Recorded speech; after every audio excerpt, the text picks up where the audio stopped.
बिस्मिल्लाहिर्रहमानिर्रहीम, अस्सलाम वालेकुम। आप इजी वीज़ा यूट्यूब चैनल देख रहे हैं। मैं हूं कैसर खान। आज इस वीडियो में हम लिथुआनिया के हवाले से स्टूडेंट वीज़ा के ऊपर बात करेंगे, कंप्लीट बात करेंगे, फ़ीस, एज लिमिट, रिक्वायरमेंट, ख़र्चा, तमाम चीज़ें, टाइम फ्रेम, इनटेक्स, तमाम के ऊपर बात करने जा रहे हैं। इसलिए चाहिए ज़रूरी है कि आप इस वीडियो को एक ही बार मुकम्मल देख लें और आपके इल्म में आ जाए कि अगर आप लिथुआनिया में एडमिशन लेना चाहते हैं या जाना चाहते हैं लिथुआनिया में, जो कि एक शेंजन जोन में आता है, तो बेस्ट ऑप्शन भी है, अच्छा ऑप्शन भी है और सस्ता ऑप्शन भी है। पाकिस्तानियों को सबसे ज़्यादा वीज़े इस टाइम लिथुआनिया में ही मिल रहे हैं, तो ये आपको ज़रूर करना चाहिए। लिथुआनिया में यूनिवर्सिटीज़ जो है साल में एक जो 2 दफ़ा तकरीबन ये एडमिशन ऑफ़र करती हैं। इसमें एक सितंबर इनटेक है जिसको हम फॉल सितंबर कहते हैं और एडमिशन ओपन होते हैं इसके जनवरी और फरवरी में। ठीक हो गया।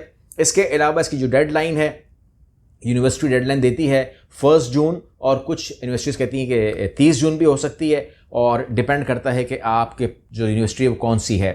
इसके अलावा फरवरी इनटेक के लिए आपको एडमिशन ओपन मिल जाते हैं, सितंबर अक्टूबर में होते हैं और डेडलाइन इसकी होती है 1 November to 30 November you can say होती है। अच्छा, अब यहाँ पर जो रिक्वायरमेंट है वो कि समझ लीजिएगा। नंबर 1, आपने कम से कम इंटर पास किया हुआ हो। मैट्रिक पास के ऊपर जो है मैं समझता हूँ कि नहीं करना चाहिए, जबकि आपको लिथुआनिया मना नहीं करता। लिथुआनिया कहता है कि अगर आप उस पर नहीं है, मैट्रिक किया हुआ है, तो आपको कुछ ऑफर्स मिल सकती हैं, लेकिन मैं रिकमेंड नहीं करता हूँ। बाद में कभी मैं इसके ऊपर किसी और हवाले से बात कर लूँगा, लेकिन इस टाइम मैं बात कर रहा हूँ कि मैट्रिक इंटर की बेस के ऊपर आपको ये अप्लाई करना चाहिए या 12 ईयर ऑफ एजुकेशन आपके पास होनी चाहिए। आइल्स के बगैर आप कर सकते हैं। आइल्स इतनी बड़ी चीज़ नहीं है। वो अलग बात है कि अगर इनकी एम्बेसी की बात करें तो वो आइल्स को प्रेफर करता है। अगर आपके पास आइल्स लगा हुआ हो फाइल में तो प्रेफरेंस मिलती है, ठीक है ना। लेकिन अगर ना लगा हुआ हो तो आपके पास उसके ऑल्टरनेटिव डॉक्यूमेंट्स होने चाहिए। जैसे MOI होता है जो आपका इदारा चेन निकालता है, वो इंग्लिश मीडियम होता है। दूसरी बात ये होती है कि अगर आपने यूनिवर्सिटी का ऑनलाइन टेस्ट पास कर लिया है बातचीत करके, जो कि आसान होता है, और जो कि आपने एम्बेसी में भी डील कर लिया है, तो उसके बाद फिर ये परेशानी नहीं होती है कि आपको आइल्स करना ज़रूरी है, बल्कि आपका MOI ही आपके लिए पूरा का पूरा काम कर देता है। अच्छा, ये तो हो गया। अब हम बात कर लेते हैं अटेस्टेशन की। तो आपका जो अटेस्टेशन होगी वो शुरू होगी मैट्रिक के सर्टिफिकेट से विद ट्रांसक्रिप्ट। ये अटेस्ट होनी है। इसके बाद आपका इंटरमीडिएट का सर्टिफिकेट है विद ट्रांसक्रिप्ट। इसके अलावा आपका वैलिड पासपोर्ट है, वो आपके पास होना चाहिए। कम से कम 1 से 2 साल का कंप्लीट वैलिड होना चाहिए, इससे कम नहीं होना चाहिए। और अगर कोई आपके पास टेस्ट है इंग्लिश का तो वो लगा दें, या MOI का लेटर लगा दें, ये भी चलेगा। अच्छा, स्टेटमेंट ऑफ पर्पस जो है, मैंने कहा था कि जान होती है पूरे केस की, तो इसी के अंदर आपने जान मारनी होती है और वो बहुत ही क्लियर कट, बहुत साफ सुथरा SOP और CV जो है यूरोपियन स्टाइल यूरोपास की, वो आपने लगानी होती है। पुलिस सर्टिफिकेट लगाना होता है, बैंक स्टेटमेंट लगानी होती है, बैंक मेंटेनेंस सर्टिफिकेट लगाना होता है और बैंक स्टेटमेंट जो है वो 15 लाख से कम नहीं होनी चाहिए पाकिस्तानी। पासपोर्ट साइज़ फ़ोटोग्राफ्स लगाने होते हैं और IBCC से आपने अटैच करवा लिया। उसके बाद आपने मूफा से अटैच करवाना होता है।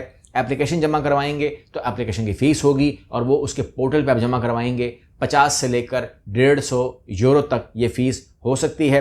ट्यूशन की फ़ीस जो है उसकी एवरेज 2000 यूरो से तकरीबन 4000 यूरो तक है। पाकिस्तानी बात करेंगे तो आप कह सकते हैं कि पूरे साल की फ़ीस पाकिस्तानी 6 लाख रुपए से 12 लाख तक है और ये वही फ़ीसेज़ हैं जो पाकिस्तान में भी आपकी यूनिवर्सिटीज़ आपसे ले रही हैं। तो कोई ज़्यादा फ़र्क नहीं है। आपको चाहिए कि अगर आपने यही खर्चा करना है, अगर आपने 6 लाख रुपए 8 लाख लगाने का खर्चा का फैसला कर ही लिया है, तो नथिंग लाइक इट कि आप अपनी एजुकेशन को शेंजन जोन में, यूरोप में कवर करें, ताकि फ्यूचर में जो आपने करना है कि हमने जाना है, हमें जॉब नहीं मिल रही है, हम डिले हो रहे हैं, या स्टूडेंट वीज़ा तो खैर मिल रहा है लेकिन विजिट वीज़ा नहीं मिल रहा है क्योंकि उसके लिए ट्रैवल हिस्ट्री चाहिए, तो ये तमाम मसलों से आप कम से कम बच जाते हैं अगर आपने सही टाइम पे सही फैसला कर लिया तो। इसके बाद अपने अपनी रिज़र्व करवानी है अपनी अपॉइंटमेंट और आपने हाज़िरी देनी है एम्बेसी के अंदर, या जो भी उनके डिपार्टमेंट्स हैं, जो भी आपको एडवाइस की जाएगी उसके मुताबिक आपने करना है। उसके बाद 2 बातें होंगी। एक, वीज़ा अप्रूव हो जाएगा अल्हम्दुलिल्लाह। वीज़ा अगर अप्रूव हो गया तो उसके बाद क्या होगा, क्योंकि मैंने ज़्यादातर लिथुआनिया के लिए वीज़ा अप्रूव होते ही देखे हैं, ठीक है ना, अनलेस कि आपकी तरफ से कोई गड़बड़ ना हो जाए। तो अगर वीज़ा अप्रूव हो जाता है तो बस फिर आप टिकट लें और आप जाएँ, जो अपनी एंजॉय करें अभी तालीम को, अपने उस टाइम को जो आपने वहाँ गुजारना है फॉर 2 ईयर्स। और अगर डिसअप्रूव हो जाए तो फिर आपने जो पे की थी ना 2000 से लेकर 4000 तक जो फ़ीस आपने पे की थी वो आपकी फुल रिफ़ंड है। वो आपकी उसी अकाउंट में वापस आएगी जिस अकाउंट से उसको पे किया गया था। लेकिन 200-300 यूरो जो हैं वो एडमिनिस्ट्रेशन चार्जेस वो आपके ऑफ कोर्स आपको वापस कर दिए जाएंगे लिथुआनिया में अप्लाई करते हुए। अगर आप गैप की बात करेंगे तो गैप 1 ईयर का है कोई बात नहीं, 2 साल का है कोई बात नहीं, 3 साल का है कोई बात नहीं, तो इतना गैप काबिल कबूल है। 18 साल से 25 साल की उम्र के अंदर आपको ये काम कर लेना चाहिए, ठीक है। अगर आप 25 साल से बड़े हो गए हैं और आप इंटर की बेस के ऊपर दाखिला ले रहे हैं तो गैप मतलब बड़ा है, तो इसलिए आपको प्रॉब्लम हो सकती है।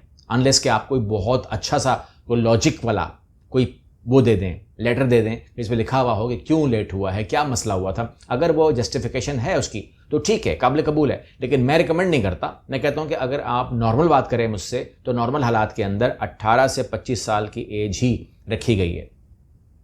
एक छोटी सी वीडियो थी।